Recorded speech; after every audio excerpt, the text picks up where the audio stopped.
بسم اللہ الرحمن الرحیم۔ السلام علیکم۔ پچھلے ویڈیو میں کو ڈیپینڈنسی کے تصور کو تفصیل سے واضح کیا گیا تھا، جس کا لنک یہاں اوپر دیا جائے گا۔ آج کا موضوع بھی اسی سے متعلق ہے۔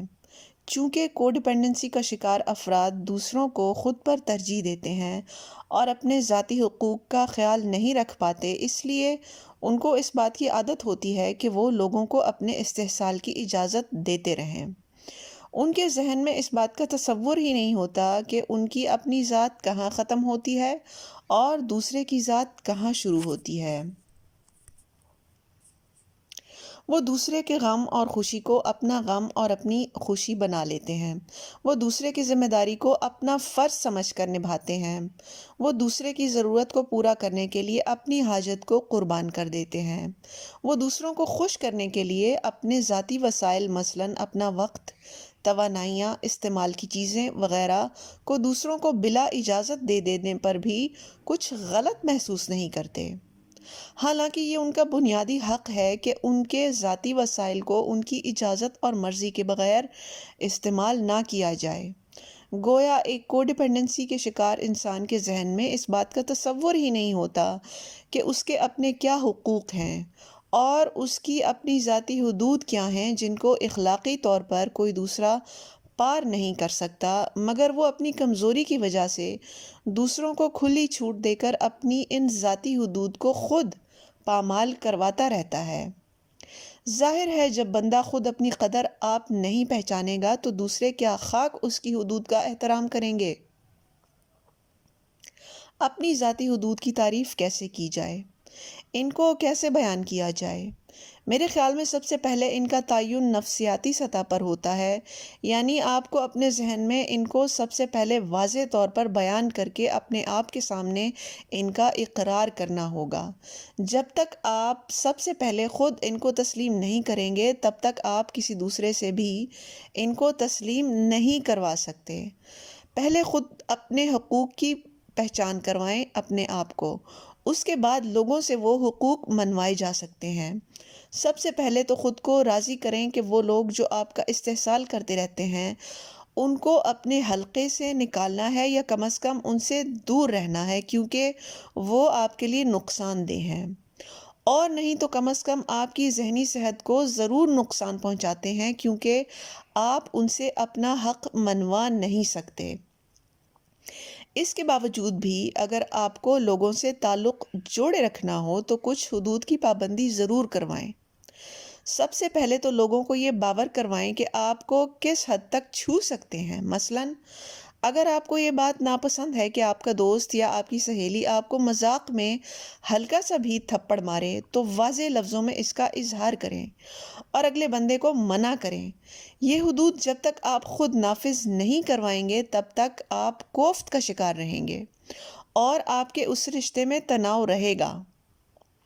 دوسری مثال یہ ہو سکتی ہے کہ آپ کام کر کے تھک چکے ہیں اور خود کو دوبارہ کام کے لیے تر و تازہ کرنے کے لیے آپ کو نیند کی یا گھر پہ کچھ دن اپنی مرضی سے تنہائی میں گزارنے کی ضرورت ہو۔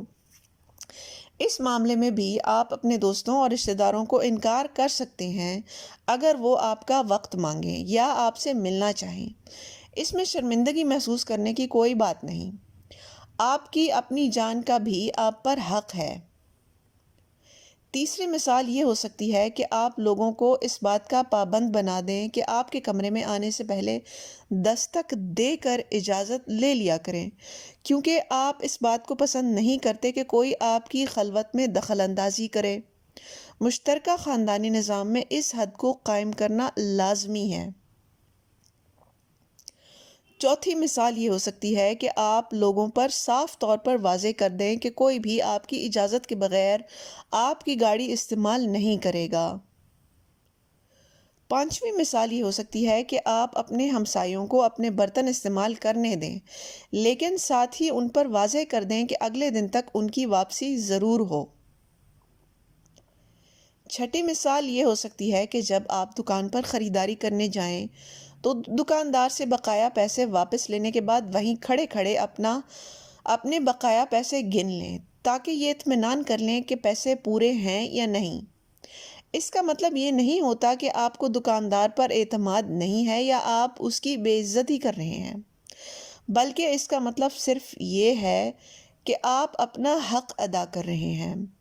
آپ کا پورا حق بنتا ہے کہ آپ اپنا بقایا پورا وصول کریں، بالکل ویسے ہی جیسے آپ نے دکاندار کو پیسے پورے دیے تھے۔ ساتویں مثال یہ ہو سکتی ہے کہ کوئی آپ سے درخواست کرے کہ وہ اپنے چھوٹے بچوں کو کئی گھنٹوں کے لیے آپ کے گھر چھوڑ کر جائیں گے کیونکہ انہیں بازار یا ہسپتال وغیرہ جانا ہے۔ اگر آپ واقعی اتنی بڑی ذمہ داری آسانی سے لے سکتے ہیں تو تب بھی اپنی مجبوریوں کا ذکر ضرور کریں کہ آپ کو تو خود فلاں فلاں مجبوریاں درپیش ہیں، ہاں مگر ان کے باوجود بھی آپ کوشش کریں گے کہ ان کے بچوں کا خیال رکھ سکیں۔ اس سے اگلے بندے کے دل میں آپ کو ہلکا لینے کا خیال نہیں آئے گا، بلکہ وہ آپ کا احسان مانے گا۔ دوسری طرف اگر آپ بالکل بھی بچے سنبھالنے کی ذمہ داری نہیں لینا چاہتے تو صاف انکار کر دیں۔ اس بات سے نہ ڈریں کہ اگلے بندے ناراض ہوں گے، شاید وقتی طور پر ہو بھی جائیں، لیکن یہ اس بات سے کہیں بہتر ہے کہ لوگ آپ کی مرضی کے خلاف آپ پر ذمہ داری کا بوجھ ڈالیں اور آپ کی خاموشی اور شرافت کا ناجائز فائدہ اٹھا کر بار بار آپ پر یہ بوجھ ڈالیں، یا 2 گھنٹے کا کہہ کر 8 گھنٹے تک آپ کے پاس اپنے بچوں کو چھوڑ کر جائیں۔ ایسی صورت میں آپ کے اندر غصے کا لاوا پکتا رہے گا اور بالآخر کسی دن آپ تنگ آ کر آتش فشاں کی طرح پھٹ پڑیں گے۔ بہتر ہے کہ آپ پہلے دن ہی انکار کر دیں اگر آپ میں استطاعت نہیں ہے اتنی بڑی ذمہ داری لینے کی۔ 8ویں مثال یہ ہو سکتی ہے کہ کوئی آپ سے فون پر وقت مانگے بغیر اور آپ کو بتائے بغیر آپ کے گھر کی دہلیز پر حاضر ہو جائے اور گھنٹیاں بجا بجا کر آپ کو مجبور کرے کہ آپ دروازہ کھولیں۔ ایسی صورت میں آپ کو پورا حق ہے کہ آپ دروازہ نہ کھولیں۔ اس پہ بھی شرمندگی محسوس کرنے کی ضرورت نہیں، کیونکہ یہ حق آپ کو قرآن نے دیا ہے۔ جہاں اسلام میں مہمانوں کے کچھ حقوق ہیں، وہاں میزبانوں کے بھی ہیں، مگر بدقسمتی سے ہمارے معاشرے میں میزبانوں کے حقوق پر بات نہیں کی جاتی۔ 9ویں مثال یہ ہو سکتی ہے کہ کوئی دوست یا رشتہ دار آپ سے اپنا وقت مانگ رہا ہے کیونکہ اس کو آپ کی مدد کی ضرورت ہے، یا وہ آپ سے اپنے کسی مسئلے کے بارے میں مشورہ مانگنا چاہتا ہے۔ لوگوں کی مدد کرنا اور ان کے دکھ بانٹنا اچھی بات ہے، لیکن اگر آپ کو صاف نظر آ رہا ہے کہ اس سے آپ اپنے گھر والوں کو نظر انداز کر رہے ہیں یا ان کو کم وقت دے رہے ہیں، تو اس دوست یا رشتہ دار کو وقت دینے کے معاملے میں بھی ایک حد مقرر کر لیں۔ اس سے صاف انداز میں احتراماً عرض کریں کہ آپ کے پاس وقت کی کمی ہے اور آپ کو اپنی ذاتی زندگی کے ضروری کام کرنے ہیں۔ میرے تجربے کے مطابق بہتر ہوگا کہ آپ اس کو اپنے کام کی تفصیل نہ بتائیں، ورنہ اگلا بندہ آپ کی بات میں مین میخ نکال کر آپ پر یہ ثابت کرنے کی کوشش کرے گا کہ آپ کے گھر کا کام تو اتنا ضروری نہیں، یا چھوڑیں فی الحال میرے پاس بیٹھیں، میں بعد میں آپ کا کام کروا دوں گا، یا آپ تو بیوی کے غلام ہیں جو دوستوں کے ساتھ وقت گزارنے سے ڈرتے ہیں، یا آپ تو شوہر سے ڈرتی ہیں اور اپنی مرضی سے دوستوں کے ساتھ وقت نہیں گزار سکتی، وغیرہ وغیرہ۔ دوسرے لوگوں کو یہ سب باتیں کرنے کا موقع ہی تب ملتا ہے جب آپ ان کو اپنی ذاتی زندگی کی تفصیل بتانا گوارا کرتے ہیں۔ اس کے بجائے اگر آپ سرسری انداز میں مضبوط لہجے میں بات کریں اور صرف اتنا ہی بتانا پسند کریں کہ آپ کو گھر پہ کوئی ضروری کام کرنا ہے، تو اگلے بندے کو زیادہ باتیں بنانے کا موقع نہیں ملتا۔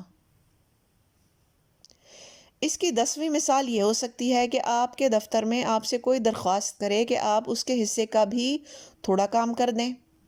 اگر تو آپ کے پاس اتنا وقت اور توانائی ہے کہ آپ اس کا کام کر سکتے ہیں تو اپنی خوشی سے ضرور کریں، لیکن اگر آپ اپنی ذمہ داریوں کے بوجھ تلے ہی دب چکے ہیں تو صرف مروت کی خاطر دوسروں کے آگے ہاں مت کریں۔ اس سے آپ اگلے بندے کو خوش تو کر دیں گے مگر اپنے اندر بیجا ذہنی دباؤ پیدا کر لیں گے۔ یہ بھی ممکن ہے کہ آپ دفتر والوں کو تو خوش کر لیں، لیکن بہت ممکن ہے کہ دفتر کا غصہ گھر والوں پر آ کر نکال دیں۔ ایسی صورت میں بہتر یہی ہے کہ دفتر کے ساتھیوں سے ان کی ذمہ داری کا بوجھ نہ لیں بلکہ ان کو خوش اسلوبی کے ساتھ انکار کر دیں۔ یاد رکھیں کہ ایسی صورت میں انکار کرنا آپ کا حق ہے۔ یہ چند مثالیں ہیں لوگوں کے ساتھ اپنی ذاتی حدود کو قائم کرنے کی۔